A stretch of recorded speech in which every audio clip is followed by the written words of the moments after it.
Hi hello నమస్తే welcome back to our channel. ఈరోజు మనతో ఉన్నారు amphi certified mutual fund distributor అలాగే చార్టెడ్ వెల్త్ మేనేజర్ అయిన పద్మజీ మ్యామ్తో మాట్లాడదాం. Hi ma'am.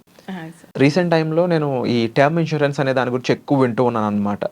హెల్త్ ఇన్సూరెన్స్ మీద ఒక ఐడియా ఉంది, క్లైమ్స్ అవి, బట్ ఇప్పుడు వరకు మన ఆడియన్స్ కూడా టర్మ్ ఇన్సూరెన్స్ సంబంధించి పూర్తి వివరాలు ఇంకా అందలేదు. సో టర్మ్ ఇన్సూరెన్స్ సంబంధించి మీరు ఏం చెప్తారు? గుడ్ క్వశ్చన్ అండి. కోవిడ్ తర్వాత చాలా మందికి ఈ టర్మ్ ఇన్సూరెన్స్ యొక్క అవేర్నెస్ అన్నది చాలా మటుకు పెరిగిందండి కంపారిటివ్లీ ఇదివరకు కన్నా. బేసిక్గా టర్మ్ ఇన్సూరెన్స్ అనేది ఒక లో కాస్ట్ హై రిస్క్ కవర్ చేసే ఒక ఇన్సూరెన్స్ పాలసీ అండి.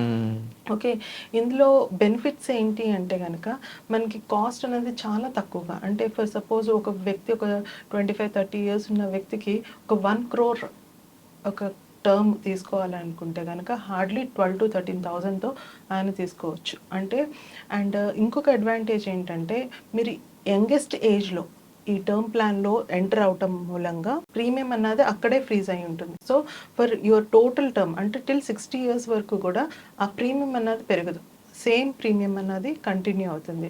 So it is the lowest cost. And ఇంకొకటి వచ్చి లైక్ హై రిస్క్ కవర్ ఉంటుంది, అలాగే ట్యాక్స్ బెనిఫిట్ అండ్ ఐటీసీలో కూడా వాళ్ళు క్లెయిమ్ చేసుకోవచ్చు. అండ్ ఈ ప్లాన్లో up to 80 years to 100 years కూడా కవర్ చేసుకునే అవకాశం ఉంది. కొన్ని కంపెనీలు కవర్ చేస్తుంది. అంటే ఎంత ఇన్సూరెన్స్ తీసుకోవడం వల్ల ఎంత బెనిఫిట్స్ ఉంటాయంటారు ఫ్యూచర్లో? ఈ యొక్క పాలసీ అన్నదండి రకరకాలుగా మనము తీసుకోవచ్చు. అంటే ఒక థంబ్ రూల్ కనుక ఫాలో అయ్యేటట్టయితే కనుక ఒక వ్యక్తి యాన్యువల్ ఇన్కమ్ ఏదైతే ఉందో into 10 times is the kind of term plan he has to take. అలా కాకుండా ఒక వ్యక్తికి రకరకాల లైఫ్ స్టైల్, వాళ్ళ యొక్క ఖర్చులు, లైబిలిటీస్ ఇవన్నీ కూడా ఉంటాయి. So there is another method ఉందండి, హెచ్ఎల్వి మెథడ్ అంటాము, human value life value method అనేసి. సో దాంట్లో ఏంటంటే మనం ఒక వ్యక్తి యొక్క ఫ్యూచర్ గోల్స్, అతని యొక్క ప్రజెంట్ ఇన్కమ్ ఎంత, అలాగే అతని future goals like children education, లేకపోతే వాళ్ళ wife retirement, and at the same time any liabilities అంటే లోన్స్ కానీ హోమ్ లోన్స్ కానీ ఏమైనా ఉంటే కనుక వీటన్నిటి యొక్క క్యాలిక్యులేషన్ చేసుకుని దాని అంత రిక్వైర్మెంట్, దాని యొక్క అమౌంట్ ఎంతైతే వస్తుందో దానికి వాళ్ళు రిస్క్ కవర్ అన్నది తీసుకోవాలి. సో టర్మ్ ప్లాన్స్లో ఎలాంటి ఇంకా డిఫరెంట్ ఫీచర్స్ ఉంటాయి వీటిలో? ఇవి అప్లై అయ్యే విధానం ఎలా ఉంటుంది అంటారు? చాలా ప్రొడక్ట్స్ వచ్చాయండి ఈ మధ్య రీసెంట్ టైంలో. ఒకటి వచ్చి బేసిక్ ప్రొడక్ట్, అది రెగ్యులర్ ప్లాన్ అంటాము. అంటే ఇప్పుడు ఒక పర్సన్ 1 crore తీసుకున్నారనుకోండి, so any kind of risk ఒకవేళ కనుక అయినప్పుడు ఆ 1 crore అన్నది ఫ్యామిలీకి లంసమ్ అమౌంట్తో వాళ్ళ ఫ్యామిలీకి ఇవ్వడం జరుగుతుంది. This is the basic plan అండి. ఇంకొకటి వచ్చి రిటర్న్ ఆన్ ప్రీమియం. చాలామందికి టర్మ్ ప్లాన్ తీసుకోకపోవడానికి కారణం ఏంటంటే దీనికి మెచ్యూరిటీ వాల్యూ అనేది ఏమి ఉండదండి. సో అందుకనేసి చాలామంది తీసుకోవట్లేదు. సో అందుకని కొత్త ప్రోడక్ట్ ఇంట్రడ్యూస్ చేశారు, వేర్ మనం ఏదైతే ఈ టోటల్ టర్మ్లో మనం ఎంతైతే ప్రీమియం కడతామో ఆ టోటల్ ప్రీమియం అన్నది మనకి ఎండ్ ఆఫ్ ద 60th yearలో మనకి ఏ రిస్క్ జరగకపోతే కనుక ఆ ప్రీమియం అనేది రిటర్న్ చేస్తారు. This is another plan.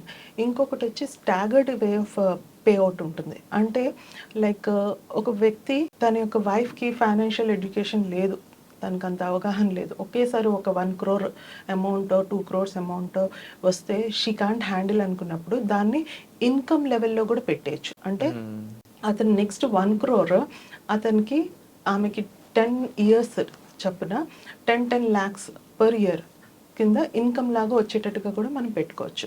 ఈ కైండ్ ఆఫ్ టర్మ్ ప్లాన్లో ప్రీమియం కూడా కొంచెం తక్కువగా ఉంటుంది అదర్తో కంపేర్ చేస్తే. ఇంకొకటి వచ్చి సింగిల్ ప్రీమియం అండి, ఒకేసారి మనం పే చేసుకొని ఒకే ప్రీమియంతో మనం క్లియర్ చేసుకోవచ్చు. But I would rather suggest to go for a regular plan which is very simple, కాంప్లికేటెడ్గా లేకుండా.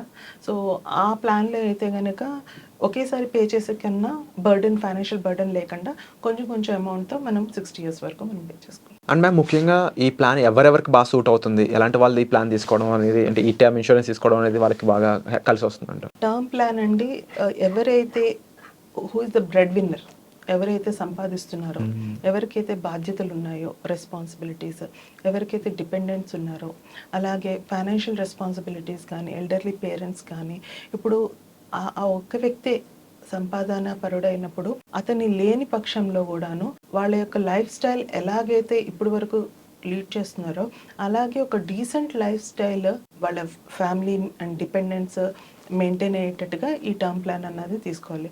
ఎవరెవరైతే బ్రెడ్ ఎర్నర్స్ వాళ్ళందరూ తీసుకోవాల్సిందే. Wonderful ma'am. అండ్ దీనికి సంబంధించిన పూర్తి వివరాలు మాకు ఇచ్చినందుకు కూడా thank you so much. Thank you.